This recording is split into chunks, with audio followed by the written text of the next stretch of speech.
সময়ের রিমু নাকি ভাইরাল হওয়ার জন্য সব করতে পারে। বলো কি, তুমি সত্যি বলছো? বলেন আপু, এই কথা সবাই জানে, আপনি জানেন না? এটা আবার প্রশ্ন করতেছেন? আপনার প্রশ্নের জবাবগুলো খেয়াল করলেই তো ক্লিয়ার হয়ে যায়। কি করেছি? যে কমেন্ট করেছে তার আব্বুর সাথে গিয়ে কি বিছানায় শুয়েছিলাম নাকি? এ কি করে সম্ভব?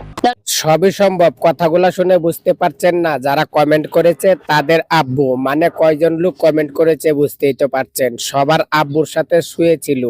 সঠিক বলেছেন। তাহলে সে কিভাবে বলে যে আমি ভাইরাল হওয়ার জন্য সবকিছু করতে পারি? তার মানে এটা যে বলেছে তার আব্বুর সাথে গিয়ে বিছানায় শুয়েছি। তুমি সব কি বলছো? সিসি বইলা লাভ নাই, এদের লজ্জা কোনোদিনই হবে না। যারা বলেছে ভাইরাল হওয়ার জন্য সব করতে পারে, তারা যে মিথ্যে বলে নাই তার কথারই প্রমাণ দিচ্ছে এই ইন্টারভিউতে। এটাই সে হয়তো দেখে ফেলেছে, তাই সে ক্ষোভে এই কমেন্টটা করেছে। বাট তুমি কি কারোর সাথে এরকম করেছো? হ্যাঁ। করেছে কিনা জানি না, কিন্তু আপনার প্রশ্নের যে সমস্ত জবাব দিতেছে, এই সমস্ত জবাব পাবলিক শোনার পর পাবলিকের কাছে আসলে ক্লিয়ার হয়ে গেছে ভাইরাল হওয়ার জন্য সবই করতে পারে। তা না হলে কতজন কমেন্ট করেছে সবার বাবার সাথেই সে শুইতে চায় বা শুয়েছে, এমন কথা সে নিজেই বলছে। সেটাই তো, আমারও তো পাবলিকের কাছে এটাই প্রশ্ন, মানুষ আমাকে কিভাবে বলে যে আমি ভাইরাল হওয়ার জন্য সবকিছু করেছি? আমি কি তার আব্বুর চিকে চিমটি মারছি নাকি? কি বললা? কি বললো বুঝতে পারছেন না? পাবলিকের কাছে প্রশ্ন করছে ভাইরাল হওয়ার জন্য কি কারো বাবার নুনু ধরে চিমটি দিয়েছে কিনা। আজকের এই ভিডিওতে আমি জবাব দিয়ে যাচ্ছি। আপনার এই ইন্টারভিউতে যে কথাগুলো বলেছেন সবকিছু মিলিয়ে পাবলিকের কাছে ক্লিয়ার হয়ে গেছে। পাবলিক যে কমেন্ট করেছে ভাইরাল হওয়ার জন্য সবই করতে পারেন, সেটাই বাস্তব। তা না হলে আপনার ইন্টারভিউতে এমন কথাগুলো পাবলিক কখনোই আশা করে নাই। আপনি যে কারো বাবার নুনু ধরে চিমটি মারছেন, কারো বাবার সাথে বিছানা গরম করছেন। সমস্ত পুরুষদের আমি অসংখ্য ধন্যবাদ দিতে চাই। যাই হোক, এত কিছুর পরেও ভালো লাগতেছে এমন একটা সুন্দরীর মুখ থেকে ধন্যবাদের কথা শুনে।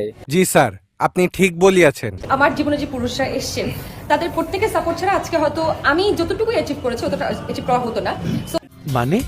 মানে আসছিলাম পোশাক দেখে, পোশাক নিয়ে কথা বলতে। প্রথমে ধন্যবাদ দিয়ে মুখ বন্ধ করে দিয়েছে, বাকিটা শুনে আসি তারপর বলছি। তো প্রত্যেকটা সফল নারীর পেছনে, আমার যে বলে না একটা কথা যে প্রত্যেকটা সফল পুরুষের পেছনে একটা নারী থাকে, আমার মনে হয় প্রত্যেকটা সফল নারীর পেছনেও কোনো না কোনো পুরুষ থাকে। আপনি 10-এ 10 পাইছেন। কেন অর্ধেক পোশাক পরার কারণে তাকে আসছিলাম রোস্ট করার জন্য, কিন্তু প্রথমে ধন্যবাদ দিয়ে তো মুখ বন্ধই করে দিয়েছে, সেই জন্য আর রোস্ট করতে পারলাম না। একটা সাজেশন দিয়ে যাচ্ছি, পরবর্তীতে এমন পোশাক পরে সোশ্যাল মিডিয়ার সামনে না আসলে পাবলিক আরো খুশি হবে। শাকিব খানকে বিয়ে করার জন্য এখন সব মেয়েরাই পাগল হবে, কারণ এখন ওই যে ক্যারিয়ার আছে বা টাকা পয়সা আছে। এটা সম্পূর্ণ ভুল কথা। নিজের মতো সবাইকে ভাবা ঠিক না। জাতের মেয়ে কালো ভালো, নদীর পানি ঘোলা ভালো। ভালো ফ্যামিলির কোনো মেয়েকে শাকিব খান কেন, শাহরুখ খানের সাথেও যদি সিনেমা করার কথা বলেন তারা রাজি হবে না, যেটা আপনার দ্বারাই সম্ভব। বাট আমি মন থেকে একটা সিনেমা করতে চাই, আমার কোনো টাকা পয়সার লোভ নেই। আপনি তো সেলসেলায় বেচতে যাইবেন। একেবারে নিষ্পাপ একটা মানুষ, টাকার কোনো লোভ নেই তার ভিতরে। সম্পূর্ণ ফ্রিতে শাকিব খানকে সিনেমা করে দিতে চাইছে, তার কারণটা কি একটু পরেই বুঝতে পারবেন। হ্যাঁ, আমি যদি শাকিব খানের সিনেমা ফ্রিতেও হয় তারপর আমি করবো। আমি যেহেতু শাকিব খানের 3 নাম্বার বউ হব। এবার তো বুঝতে পারছেন কেন পারিশ্রমিক নিবে না। আমার কথা আর কাজে মিলে গেছে। 3 নাম্বার বউ হলে তো স্বামীর কাছ থেকে পারিশ্রমিক নেওয়ার কোনো প্রশ্নই উঠে না। বন্ধুরা, ভিডিওটি ভালো লাগলে চ্যানেলটি সাবস্ক্রাইব করে দিবেন। বেঁচে থাকলে দেখা হবে অন্য কোনো ভিডিওতে, মরে গেলে বিদায়। আল্লাহ হাফেজ।